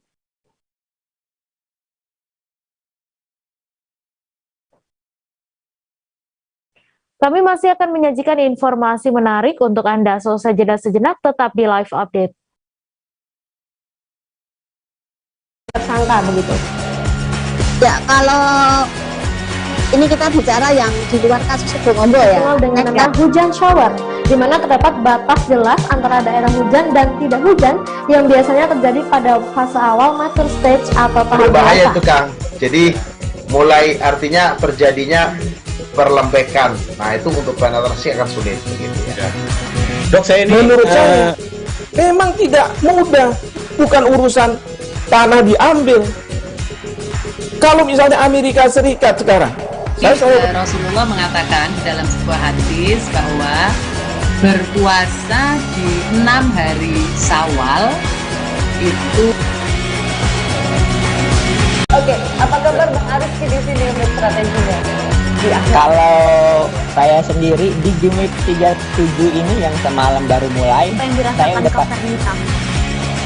Sebenarnya aku nggak ngerasa itu penangkapan atau penggerebegan atau apapun itu, karena gini loh, posisinya aku kriteria. Jadi kita mengenal disebut dengan stroke yang tidak berdarah dengan stroke yang berdarah. Stroke yang tidak berdarah itu biasanya ditandai dengan adanya penyumbatan. Kalau itu terjadi di sini mungkin pikirnya tidak ke situ kali ya, tapi kalau di Korea atau di Kamboja itu ada beberapa paper yang saya itu Mas, ya dulunya tukang koran. Oh gitu ya. Tukang koran. Ya saya baca itu Pak. Tuh kan pernah baca kan? Ya. Jadi kalau saya jadi tanggal itu udah bersyukur banget. Si anak ini dijadikan. Terima kasih Anda masih menyaksikan live update. Tidak diguyur hujan beberapa hari, kebakaran lahan kembali terjadi di beberapa daerah di Kalimantan Barat. Data sementara, kebakaran lahan terjadi di Kota Pontianak dan Kabupaten Kuburaya. Hingga saat ini, petugas pemadam kebakaran bersama kepolisian dan TNI sudah ada di lokasi guna melakukan proses pemadaman. Untuk info selengkapnya akan disampaikan langsung oleh rekan jurnalis Tribun Pontianak, Ferianto, yang kini sudah terhubung bersama kami. Silakan, Ferry. Siap, selamat siang, Mike. Untuk laporan terkini terkait kebakaran lahan yang ada di Kota Pontianak, itu khususnya lokasi kebakarannya berada di wilayah Kecamatan Pontianak Tenggara, ya, khusus untuk di wilayah Kecamatan Kota Pontianak sendiri. Dan untuk di Kota Pontianak Tenggara itu sendiri memang merupakan, bisa dikatakan itu langganan kebakaran lahan yang terjadi di wilayah Kota Pontianak. Dan untuk ada beberapa titik, untuk di Kota Pontianak itu ada titik lokasi kebakaran lahan itu biasanya terjadi di wilayah Kecamatan Pontianak Tenggara dan Selatan, kemudian juga ada di sebagian di wilayah Pontianak Utara. Nah, sedangkan di daerah lain itu, kalau di Kabupaten Kuburaya itu juga cukup banyak titiknya, ada di wilayah Kecamatan Sungai Raya, Kecamatan Sungai Kakap, dan beberapa di wilayah kecamatan lainnya. Nah, untuk dalam waktu dekat ini yang memang terjadi banyak sekali titik api itu memang ada di wilayah Kuburaya, dan untuk di Kota Pontianak ada juga beberapa titik. Nah, petugas pemadam kebakaran sendiri dari tim gabungan dari kepolisian, TNI, dan pemadam kebakaran itu memang sedikit kesulitan menghadapi atau memadamkan api yang membakar lahan ini, dikarenakan lahan ini yang terbakar itu posisinya itu jauh dari sumber air, sehingga petugas tim gabungan ini memerlukan air yang cukup banyak, sedangkan kalau misalkan untuk titik air sendiri cukup jauh. Dan untuk proses pemadaman sendiri memang dilakukan secara, bisa dikatakan secara estafet, menggunakan beberapa tandon, kemudian yang diisi ulang, kemudian juga menggunakan beberapa mobil tangki sebagai penyuplai air dari proses pemadaman tersebut. Karena untuk memadamkan api di lahan gambut ini membutuhkan air yang sangat banyak, sehingga tugas pun sedikit kewalahan. Nah, akibatnya sendiri dari kebakaran lahan yang terjadi di wilayah Pontianak Buraya ini dalam 2 hari terakhir ini, pada saat pagi hari itu wilayah kota Pontianak dan sekitarnya itu sudah terdapat kabut asap. Nah, jadi kabut asap itu sudah terlihat itu dari pukul 5 sampai dengan pukul 7 itu sudah terlihat kabut asap, salah satunya yang sampai membuat juga mempengaruhi proses arus lalu lintas di kota Pontianak juga, dan untuk arus sungai, pelayaran di wilayah Sungai Kapuk ini juga terganggu akibat adanya bencana kabut asap akibat dari kebakaran lahan ini. Nah, kalau untuk sampai saat ini juga dari tim gabungan masih melakukan pemetaan ya, ada berapa luasan lahan yang terbakar di kota Pontianak sekitarnya pada tahun 2022 ini. Demikian, Mei. Ya, baik. Terima kasih Ferianto dari Tribun Pontianak atas laporan Anda. Selamat bertugas kembali. Siap, terima kasih. Kita beralih ke informasi selanjutnya, Tribuners. Diperkirakan ribuan buruh di Kalimantan Utara yang tergabung dalam barisan buruh melawan turun ke jalan menyuarakan aksi penolakan dan meminta pencabutan Permenaker nomor 2 tahun 2022 pada Rabu 2 Maret. Ratusan buruh itu berasal dari Federasi Serikat Pekerja Kahutindo dan SP Kahut. Dalam aksi ratusan buruh tersebut, mereka juga melakukan aksi membakar kartu BPJS Ketenagakerjaan sebagai bentuk penolakan keras Permenaker nomor 2 tahun 2022 tersebut. Untuk info selengkapnya akan disampaikan rekan wartawan Tribun Kaltara, Andi Pausiah, yang kini sudah terhubung bersama kami. Silahkan, Andi. Ya, baik rekan Mei. Ya, selamat sore Tribuners, bersama saya Andi. Melaporkan dari Kota Tarakan, Provinsi Kalimantan Utara. Ya benar, pada hari Rabu pada tanggal 2 Maret 2022 kemarin, total diperkirakan ada sekitar 1.200 buruh yang tergabung dalam barisan buruh melawan yang berasal dari organisasi perburuan, yakni dari Federasi Serikat Pekerja Kahutindo dan SP Kahut, turun ke jalan dan mendatangi gedung DPRD Kota Tarakan. Mereka menyuarakan penolakan dan meminta Permenaker nomor 2 tahun 2022 itu dicabut karena dinilai menyengsarakan para pekerja ataupun buruh. Aksi ini memang berdasarkan pantauan Tribun Kaltara.com sendiri, aksi ini di tengah aksi mereka sempat melakukan simbolis perlawanan buruh, yakni dengan cara membakar kartu BPJS Ketenagakerjaan mereka di tengah-tengah aksi. Memang walaupun kartu yang dibakar bukan kartu asli, namun ini sebagai simbolis agar pemerintah mau mendengarkan bahwa Permenaker nomor 2 tahun 2022 ini sangat menyengsarakan rakyat dan tidak pro pekerja. Dikatakan Rudi, Ketua DPC FSP Kahutindo Kota Tarakan, memang untuk tuntutan buruh sendiri dari Permenaker nomor 2 tahun 2022 ini tidak dilakukan revisi, melainkan dicabut. Alasannya sendiri karena memang tidak berkompeten bagi buruh. Salah satu poinnya yang dipermasalahkan yakni pencairan jaminan hari tua, di mana pencairan hari tua itu harus menunggu sampai usia 56 tahun. Padahal dikatakan Rudi, uang yang disimpan atau disimpan sampai usia 56 tahun itu adalah murni uang buruh dan juga pemberi kerja atau perusahaan, sehingga menurutnya sangat tidak manusiawi jika uang tersebut ditahan sampai usia 56 tahun. Dia pun dikatakan Rudi, walaupun ada JKP atau jaminan jaminan pemberhentian kerja, namun itu hanya bisa didapatkan ketika pekerja di PHK. Sementara rata berdasarkan data yang masuk di pihaknya, fakta di lapangan 1% saja pekerja yang di PHK, misalnya di Tarakan.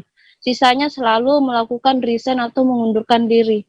Total sekitar 2.000 buruh yang turun seharusnya 2.000 buruh yang turun ke jalan kemarin, namun karena sebagai langkah awal hanya sekitar 1.200 pekerja yang turun ke jalan kemarin untuk menyuarakan aksi penolakan ini. Kemudian sementara itu dari dari pihak DPRD Kota Tarakan menyambut kedatangan ribuan buruh yang berorasi di depan gedung DPRD ini adalah Wakil Ketua DPRD 2 yakni Muhammad Yunus menerima secara welcome kepada mereka, dan pihaknya siap mendukung dengan adanya aksi penolakan ini. Pihaknya juga, kata Muhammad Yunus, siap menindaklanjuti memberikan atau menyampaikan ke pusat adanya aksi penolakan ini. Namun dalam hal ini juga harus melalui proses yakni di mana harus disampaikan dulu ke Gubernur Kaltara baru sampai ke pusat. Adapun menurutnya sendiri secara pribadi menilai memang aturan yang ditetapkan di Permenaker nomor 2 tahun 2022 ini sangat menyengsarakan atau menyusahkan pekerja, karena sama dengan apa yang diharapkan buruh, bahwa bukan uang yang disimpan selama 56 tahun itu baru bisa dicairkan, adalah murni uang buruh atau pekerja, bukan dari uang pemerintah. Demikian rekan Mei. Ya, baik, terima kasih Andi Pausi atas laporan Anda, dan Tribuners, wartawan kami juga telah menghimpun wawancara dengan Ketua DPC FSP Kahutindo Kota Tarakan serta Wakil Ketua DPRD Tarakan. Berikut tayangannya untuk Anda. Mungkin ada lebih paham bahwa undang-undang dari kementerian, permen dari tenaga kerja, kita akan teruskan tuntutannya, kita dukung aksi dari para buruh, para serikat buruh. Mungkin itu aja, karena di dalam teks yang mau diambil cuma minta dicabut permen 02 tentang JHT itu ya Pak? Ya, tentang JHT. Kalau Bapak melihat sendiri untuk JHT ini untuk menunggu sampai 56 tahun pencairan itu gimana sih? Oh, kalau tanggapan saya secara pribadi itu memang menyusahkan, kecuali saya sudah berhenti kerja. Nah, seharusnya kan begini, saya sudah tidak kerja ya dikasih lah. Yang kerja tetap kan masih bisa yang kerja ini kan tidak bisa diambil. Tapi yang sudah berhenti bekerja harus dikasih. Itu menurut saya. Karena itu haknya. Ya haknya, karena bukan uang pemerintah loh yang disimpan ini, uangnya para buruh. Yang dipotong tiap bulannya. Jadi tanggapan Bapak pribadi ini menyusahkan masyarakat Pak ya? Oh, menyusahkan para buruh. Kasihan dia, karena kalau saya anggaplah saya buruh, saya pensiun 35 tahun, saya harus menunggu 15 tahun ya, baru bisa saya dapat ya. Jadi kebijakan JHT ini menurut Bapak ini kebijakan yang salah Pak ya? Kebijakan yang kurang tepat. Kurang tepat ya? Kurang tepat. Pak, kalau dari upaya kan dari aksi ini tindak lanjut dari anggota DPRD sendiri juga. Dan nanti kami akan teruskan suratnya ke provinsi ke Menteri Dalam Negeri, karena jenjang anunya kami regulasi untuk DPRD kota dan provinsi itu. Untuk aksi hari ini cuma satu tuntutan, yang dimana Permenaker nomor 2 tahun 2020 segera dicabut. Ya, kami tidak untuk minta direvisi, tapi kami minta untuk dicabut, karena kami menganggap bahwa Permenaker nomor 2 tahun 2022 ini sangat sayang, tidak berkompeten daripada buruh sendiri. Kenapa tidak berkompeten? Ya, dalam artian begini, di dalam Permenaker nomor 2 tahun ini mengenai dengan JHT ini adalah murni itu adalah uang daripada buruh, tidak ada 1% pun uang daripada pemerintah. Jadi kami anggap bahwa ini adalah hak kami. Nah, seperti itu. Artinya menunggu waktu lama itu ya, tidak sesuai? Ya, tidak sesuai. Karena kenapa? Memang ada pemerintah itu menerapkan itu namanya JKP. JKP itu adalah jaminan pemerintah untuk bekerja. Tapi perlu teman-teman ketahui, JKP itu diterima apabila pekerja itu di PHK. Sedangkan fakta di lapangan itu bahwa 1% saja pekerja itu tidak sampai di PHK. Yang banyak itu di mana disiasati supaya itu mengundurkan diri. Nah, kalau mengundurkan diri otomatis JKP itu tidak diterima. Dan itu pun tidak berjalan sebagaimana mestinya. Itu pun ada potongan, diterima cuma 25% dan selama 3 bulan. Dewan Perwakilan Rakyat Daerah atau DPRD Kota Kendari Provinsi Sulawesi Tenggara melakukan sidak di distributor minyak goreng. Sidak yang dilakukan Komisi 2 DPRD Kota Kendari ini dengan mendatangi sejumlah distributor di PT Landipo, Surapandan, dan Wira Eko. Saat sidak di PT Landipo, ditemukan puluhan dus minyak goreng belum terdistribusi. Untuk info selengkapnya akan disampaikan langsung oleh rekan jurnalis Tribun Sultra, Fadli Aksar, yang kini sudah terhubung bersama kami. Silakan, Fadli. Ya, baik. Mei, Komisi 2 DPRD Kota Kendari Saudara melakukan sidak minyak goreng di 3 distributor terbesar di Kota Kendari, Provinsi Sulawesi Tenggara pada Rabu 2 Maret 2022 kemarin. Dalam sidak kali ini, Komisi 2 DPRD Kota Kendari dipimpin oleh Ketua Komisi sendiri Andi Sulolipu. Sidak ini dilakukan merupakan yang pertama kali untuk mengetahui di mana tingkat kelangkaan minyak goreng yang terjadi di Kota Kendari, Provinsi Sulawesi Tenggara. Dalam sidak yang dilakukan, anggota DPRD Kota Kendari ini kemudian menemukan puluhan dus minyak goreng yang belum terdistribusi di salah satu distributor dari Kota Kendari. Namun pihak distributor sendiri mengaku minyak goreng yang belum terdistribusi itu sudah dipesan oleh sejumlah toko dan swalayan di Kota Kendari. Pihaknya akan segera melakukan distribusi minyak goreng tersebut terhadap toko yang sudah memesan dan meminta minyak goreng tersebut. Komisi 2 DPRD Kota Kendari Andi Sulolipu mengatakan dalam sidak kali ini pihaknya menemukan bahwa kelangkaan minyak goreng di Kendari itu terjadi karena beberapa faktor. Yang pertama adalah suplai dari pusat atau dari pemerintah di pusat itu sendiri memang tidak dilakukan sejak 2 sampai 3 bulan.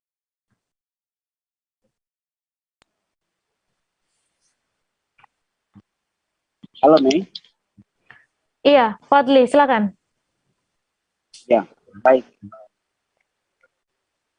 Ya, suplai yang dilakukan oleh pemerintah pusat tidak terjadi atau tidak melakukan distribusi sejak 2 bulan terakhir di beberapa distributor di Kota Kendari. Kemudian pihak DPRD kemudian juga menemukan bahwa saat minyak goreng datang di Kota Kendari itu langsung diserbu atau langsung distribusi kepada para toko dan langsung diserbu oleh masyarakat sehingga ada sisa minyak goreng yang tersimpan. Itu, Mei. Ya, baik, terima kasih Fadli Aksar atas laporan Anda. Dan Tribuners, wartawan kami juga telah menghimpun wawancara dengan Ketua Komisi 2 DPRD Kota Kendari. Berikut tayangannya untuk Anda. Kondisinya memang sangat sulit kita dapatkan minyak goreng, tapi kita pasti harus mengetahui dulu di mana kelangkaan ini. Apakah memang dari subsidi dari pemerintah pusat yang belum masuk, ataukah memang sudah masuk tapi langsung habis diborong oleh masyarakat, atau diborong oleh para pengecer. Nah, ini kita harus tahu juga kan. Makanya itu kan kita turun ke pasar juga tadi, memang harga goreng ini bervariasi dan sangat membuat masyarakat tetap juga menjerit karena harga sudah naik sekali. Dari harga dia beli 3.500 menjadi 5.000. Dia beri 14.000 menjadi 23.000. Misteri temuan mayat sepasang suami istri di sebuah rumah di Desa Kembang Kuning, Kecamatan Kelapa Nunggal, Kabupaten Bogor, kini telah terkuak. Berdasarkan hasil autopsi, korban sang istri berinisial K meninggal dunia akibat adanya hantaman benda tumpul di bagian kepala. Sementara mayat kedua yakni sang suami berinisial H, yang mayatnya ditemukan di hari berbeda, meninggal dunia akibat mati tenggelam. Untuk info selengkapnya akan disampaikan rekan jurnalis Tribun Bogor, Naufal, yang kini sudah terhubung bersama kami. Silakan, Naufal. Baik, terima kasih Mei dan juga rekan-rekan Tribunus. Saya informasikan bahwa terkait temuan sepasang mayat suami istri yang sebelumnya sempat misterius kematiannya, kini telah terungkap oleh pihak kepolisian Polres Bogor. Jadi kami sampaikan kronologi awalnya, yaitu pada tanggal 28 Februari 2022, awalnya korban pertama, sang istri berinisial K berumur 50 tahun ini ditemukan meninggal dunia, tergeletak di dapur oleh anaknya sendiri yang baru pulang kuliah dari Jakarta. Kemudian pihak kepolisian melakukan penyelidikan dan keberadaan suami korban saat itu sempat dicari karena keberadaannya tidak diketahui. Namun berselang 1 hari kemudian, tepatnya pada tanggal 20 Februari 2022, suami korban ditemukan di dalam sumur dalam kondisi sudah meninggal dunia. Berdasarkan keterangan saksi warga dan juga saksi keluarga dan hasil otopsi yang dilakukan oleh pihak kepolisian menyimpulkan bahwa memang kejadian temuan mayat ini berawal dari pembunuhan yang dilakukan oleh suami korban berinisial H, berumur 53 tahun kepada korban K, istrinya. Jadi sang istri ini diduga dipukul menggunakan tabung gas LPG 3 kg karena dalam olah TKP dan juga pengecekan TKP, pihak kepolisian menemukan tabung gas LPG 3 kg dalam kondisi berlumuran darah setelah mayat pertama sang istri ditemukan. Kemudian setelah kejadian tersebut, pihak kepolisian pun mencari motif di balik pembunuhan tersebut, dan rupanya motif di balik pembunuhan yang dilakukan oleh suami korban kepada istrinya itu dilatar belakangi oleh motif asmara atau kecemburuan, karena berdasarkan keterangan saksi warga sekitar, dalam beberapa waktu belakangan sebelum keduanya ditemukan tewas, korban istri dan suami ini sempat sering terlibat pertengkaran diduga karena masalah kecemburuan tersebut. Dan setelah si pelaku suami ini melakukan pembunuhan terhadap istrinya, si suami ini diduga mengakhiri hidup dengan menceburkan diri ke dalam lubang sumur di rumah yang sama tersebut. Dan karena kasus pembunuhan yang dilakukan oleh suami korban ini, pelakunya juga turut meninggal dunia, pihak kepolisian menyatakan bahwa untuk penanganan atau penyelidikan kasus ini akan dihentikan. Demikian. Ya, baik, terima kasih Naufal atas laporan Anda. Dan Tribuners, wartawan kami juga telah menghimpun wawancara dengan Kasat Reskrim Polres Bogor. Berikut tayangannya untuk Anda. Kami mencurigai karena tidak adanya suami pada saat itu, karena keterangan dari tetangga bahwa si korban itu hidup hanya sepasang dengan suaminya di rumah tersebut. Awalnya kami berupaya untuk mencari suami, tidak ditemukan. Kemudian pada hari ketiga kami melakukan olah TKP kembali bersama dengan warga. Ditemukanlah bahwa mayat si suami ada dalam sumur yang terdapat dalam rumah. Itu saat ditemukan si suaminya itu kondisi sumurnya terbuka atau tertutup ya, Dan? Kondisi sumur terbuka. Oh, jadi sudah terbuka ya, Dan? Ya, jadi motifnya apa, Pak? Dari hasil olah TKP pertama kami temukan juga kondisi sumur sudah terbuka. Namun ketika kami melakukan pengecekan di olah TKP pertama itu belum terlihat. Kemudian pada hari berikutnya kami lakukan olah TKP kembali, baru kelihatanlah mayat dari suami. Dan dari hasil penyelidikan atau keterangan saksi itu motifnya apa, Dan? Kalau dari tetangga sendiri itu menerangkan bahwa pasangan suami istri ini kerap bertengkar. Kemudian dari keterangan keluarga, memang dari pihak istri itu seminggu sebelum kejadian sudah ingin bercerai dengan suaminya. Jadi artinya habis si suami membunuh istrinya langsung bunuh diri atau seperti itu? Ya, sementara dugaan kami seperti itu karena memang kondisi TKP terkunci dari dalam, didukung oleh keterangan saksi yang pertama kali ke TKP dan juga memang keterangan dari tetangga menerangkan mereka kerap kali bertengkar. Jadi pertengkarannya itu nggak cuma di malam itu aja, dan tapi sebelum-sebelumnya memang udah sering ya, Dan? Iya. Dan kalau untuk alat buktinya sudah ditemukan apa benda-benda yang meresminya? Ya, kalau untuk korban istri itu memang karena hantaman benda tumpul, di situ di TKP kami temukan berupa adanya tabung LPG 3 kg, itu masih bersimbah darah. Sesuai dengan keterangan dari dokter yang melakukan otopsi bahwa memang korban istri ini meninggal karena akibat hantaman benda tumpul pada bagian kepala. Posisinya di dapur, di ruang tamu atau di mana? Ditemukan di dapur. Puluhan penambang ditertibkan oleh tim gabungan yang terdiri dari Gakum KLHK, Bareskrim Polri, dan Puspom TNI. Penertiban ini telah dilakukan selama 2 hari terakhir dari Selasa hingga Rabu di beberapa lokasi di Belitung Timur.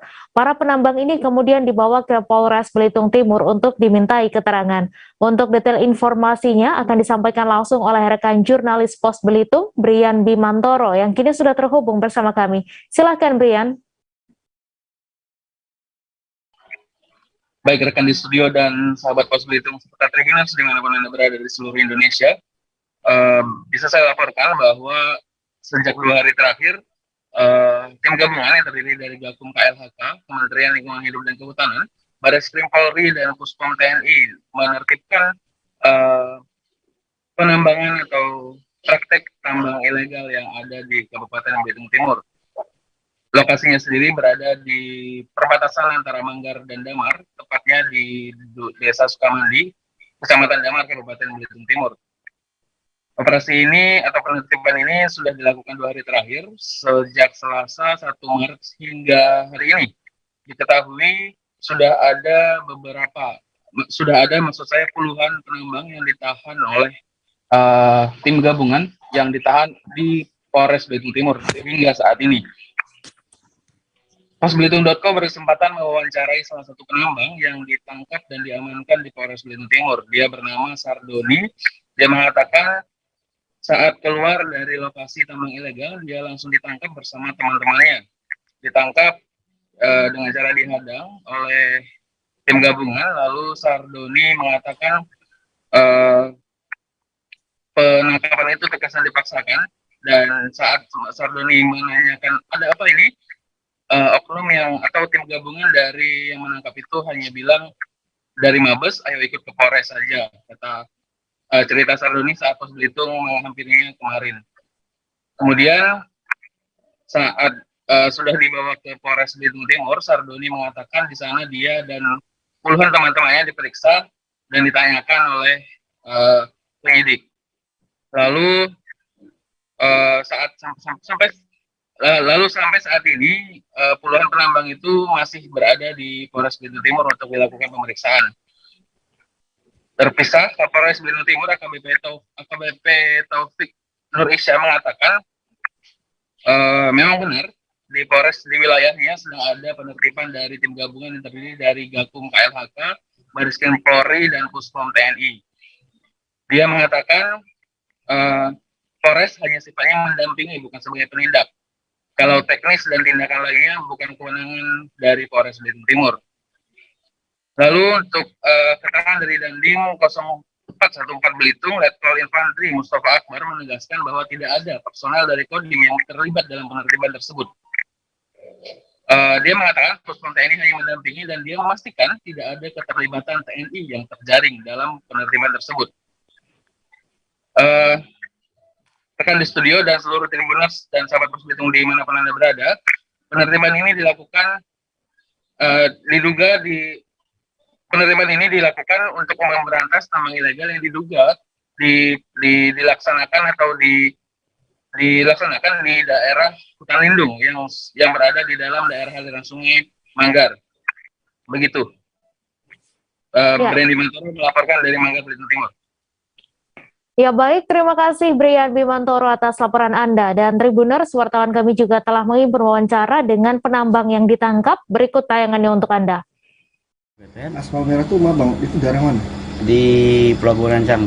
Di Damar berarti? Di Damar, di strip apa? Di samping PDI. Oke, baik, terus? Nah, terus saya, dia bilang, yang saya dari Mabes, kita langsung ke Kapolres. Itu apa posisi bawa mobil terus dihadang? Iya, dihadang dia sama mobil lagi. Mobil yang hadang itu warna apa kira-kira? Warna hitam, apa? Innova. Terus mereka keluar langsung istilah buka pintu saya. Ada yang sebelah kiri, ada yang sebelah kanan juga kan. Langsung saya geser. Dua orang. Waktu dihadang itu mobilnya mau ke Manggar apa mau ke Damar? Mau ke Damar, dari Manggar mau ke Damar langsung mau masuk ke lokasi kayaknya gitu kan. Terus Bang, setelah itu mereka buka pintu? Iya, langsung buka pintu. Terus saya istilahkan ditaruhnya di tengah. ada yang kapit saya kan kiri kanan, dia yang bawa mobil. Terus nanya di mana Kapolres, katanya kan ya di sana, saya bilang kan. Langsung dibawa ke polres. Abang sempat nanya dari siapa mereka segala macam, siapa mereka, terus sempat nanya? Enggak. Abang nurut gitu. Cuma ngakunya mabes bang ya? Hah? Cuma ngakunya mabes. Iya. Dia ngakunya Oke. mabes. Setelah dibawa ke sini bang, apa yang mereka lakukan bang? Untuk sementara itu enggak ada. Cuma dikumpulkan aja. Dikumpulkan aja kan. Oke. Abang dicegat itu kapan dan jam berapa? Hari apa kemarin? Masih ingat apa kira-kira jamnya sore atau malam? Ada jam 2 bang. Jam 2. Waktu itu Pak jam 2 berarti siang. Iya. Oke, siang dan jam 2. Langsung bawa ke sini, lonjok sini. Di sini sudah berarti sudah hampir sehari lebih dah di sini. Jadi, oke, terus di sini ngapain bang? Ya duduk-duduk aja. Udah ada diperiksa segala macam enggak? Udah diperiksa. Udah. Udah diperiksa. Pemeriksaannya dari? Kalau nggak salah itu bukan dari kepolisian, Pak. Malam Hari Raya Nyepi, Satuan Polisi Pamong Praja atau Satpol PP Banjarmasin melakukan razia justisi ke beberapa tempat hiburan malam pada Rabu 2 Maret. Razia dilakukan untuk memastikan peraturan daerah terkait operasional tempat hiburan malam di hari keagamaan dipatuhi para pelaku usaha THM. Tidak hanya THM karaoke, Satpol PP juga mendatangi pub yang biasa menghadirkan live music dan menyajikan minuman keras. Untuk info selengkapnya akan disampaikan rekan wartawan Banjarmasin Pos M. Rahmadi yang kini sudah terhubung bersama kami. Silahkan Rahmadi. Baik, selamat siang. Dapat saya laporkan. Tadi malam bertepatan dengan malam besar keagamaan yaitu Hari Raya Nyepi, dilaksanakan kegiatan ke sejumlah tempat hiburan malam yang ada di kota. Yang pasti ada 3 yang dikunjungi di malam. Ini diantara 2 kafe dan 1 karaoke. Nah, ini yaitu Beluga di 5P, mana masing-masing kafe ini biasanya menyediakan musik, DJ, lainnya. Juga biasanya menjual minum. Nah, di karaoke itu tepatnya di karaoke NASA. Nah, dari 3 tempat hiburan ini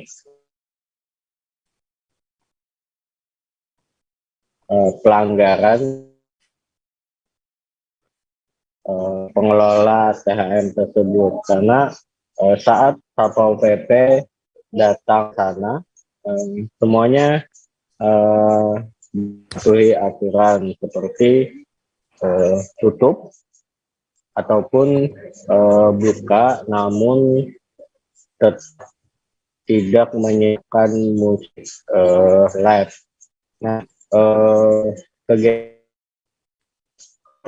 selain untuk malam keagamaan, tentunya juga untuk melaksanakan penerapan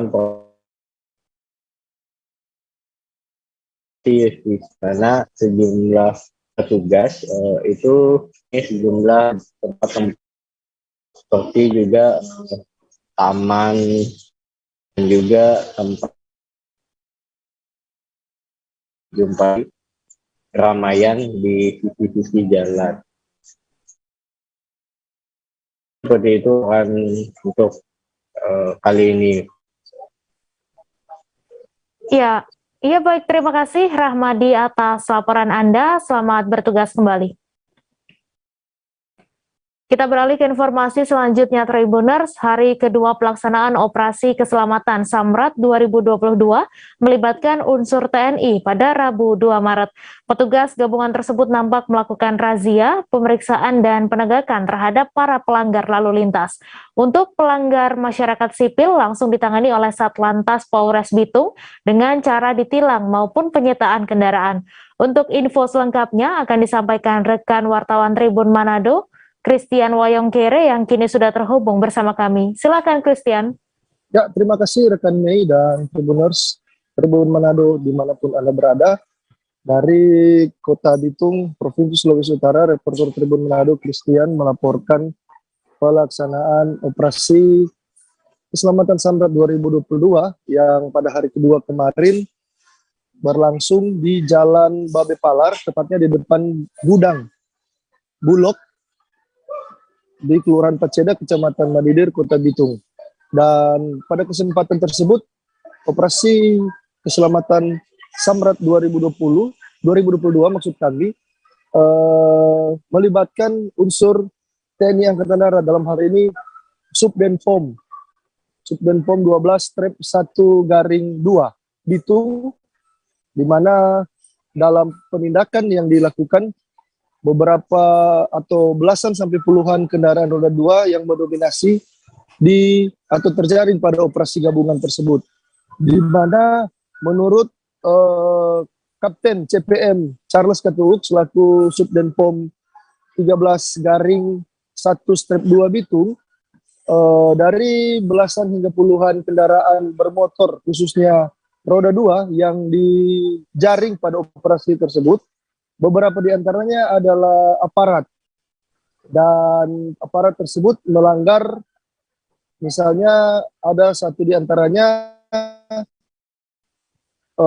SIM-nya sudah melewati atau sudah tidak berlaku lagi SIM, dan ada penempelan stiker yang berbau TNI Angkatan Darat, dan langsung dilakukan tindakan oleh jajaran Subdenpom Bitung dengan cara meminta pengendara atau pemilik kendaraan untuk mencabut sendiri stiker tersebut.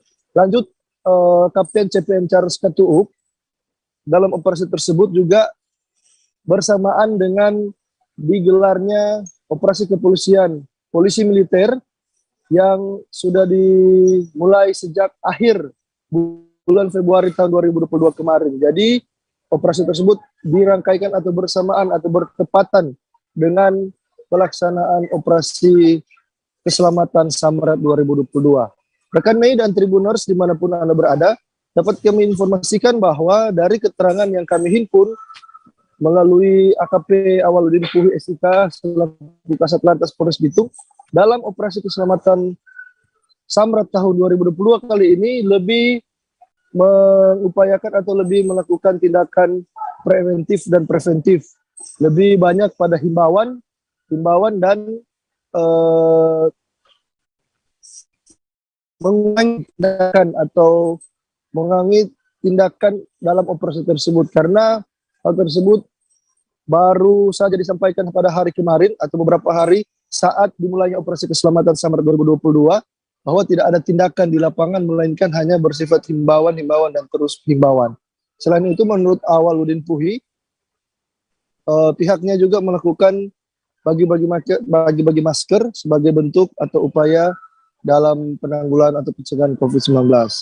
Pihaknya meyakini meskipun sejumlah pengendara kendaraan roda 2 di Kota Bitung yang keras kepala, namun pihaknya tidak patah arang untuk terus-menerus melakukan himbauan agar disiplin dan taat dalam berlalu lintas. Demikian laporan dari Kota Bitung, reporter Tribun Manado Christian. Terima kasih rekan Mei. Ya, terima kasih Christian Woyonggere atas laporan Anda. Dan Tribuners, wartawan kami juga telah menghimpun wawancara dengan Kapten CPM Charles Katuuk. Berikut tayangannya untuk Anda. Pagi ini, Subdenpom Bitung bersama Satlantas Polres Bitung melaksanakan operasi, melaksanakan razia atau penegakan pemeriksaan.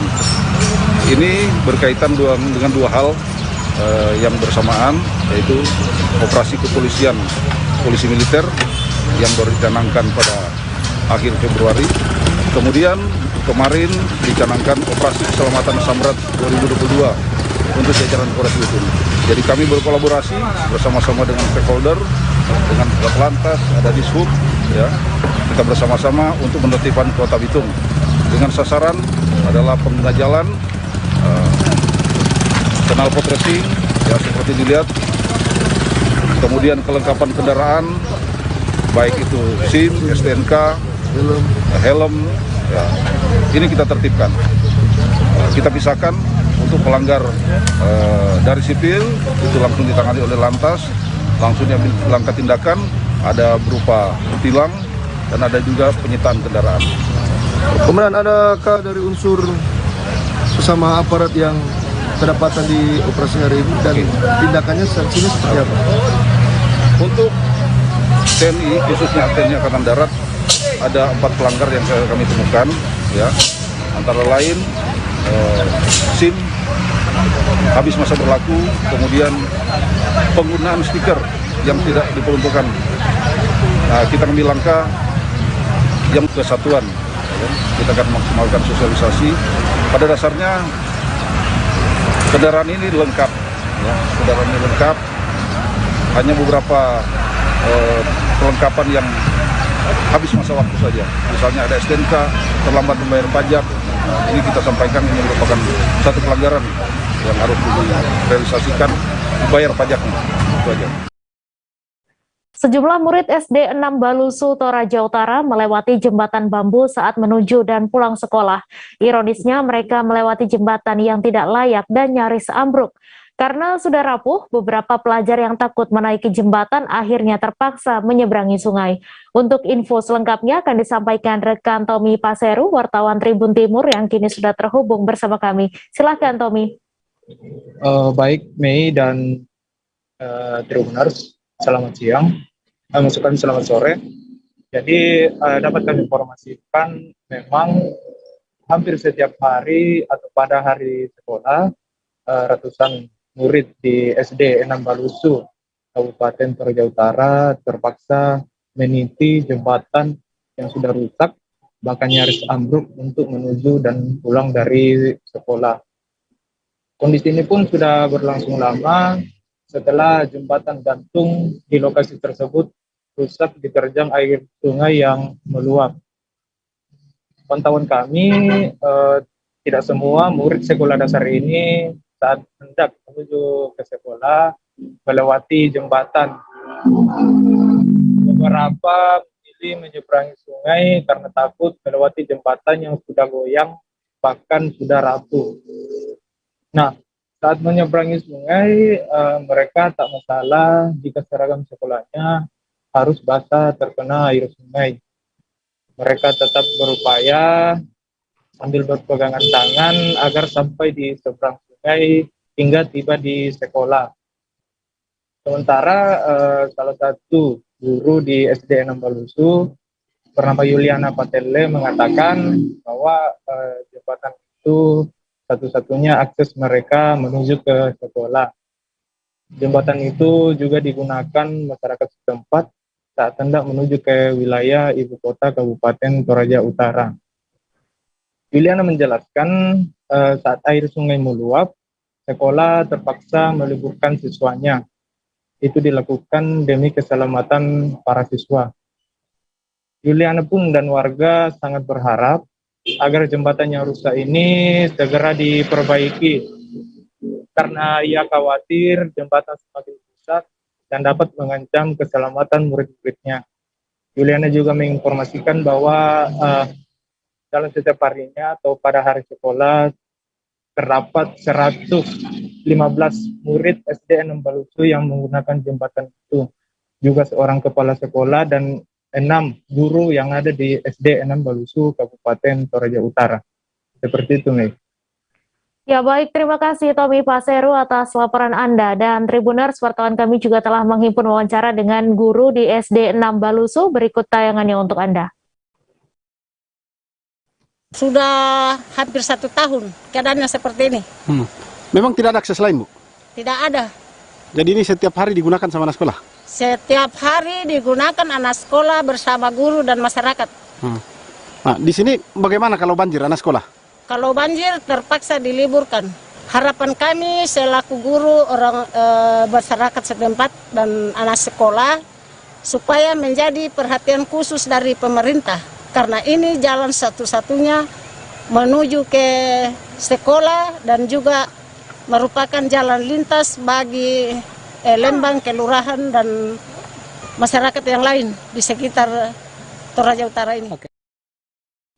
Pagi ini Menparekraf Sandiaga Uno telah tiba di Desa Pariwisata Candi Muaro, Jambi. Kedatangan Sandiaga Uno untuk mensosialisasikan Regional Anugerah Desa Wisata 2022.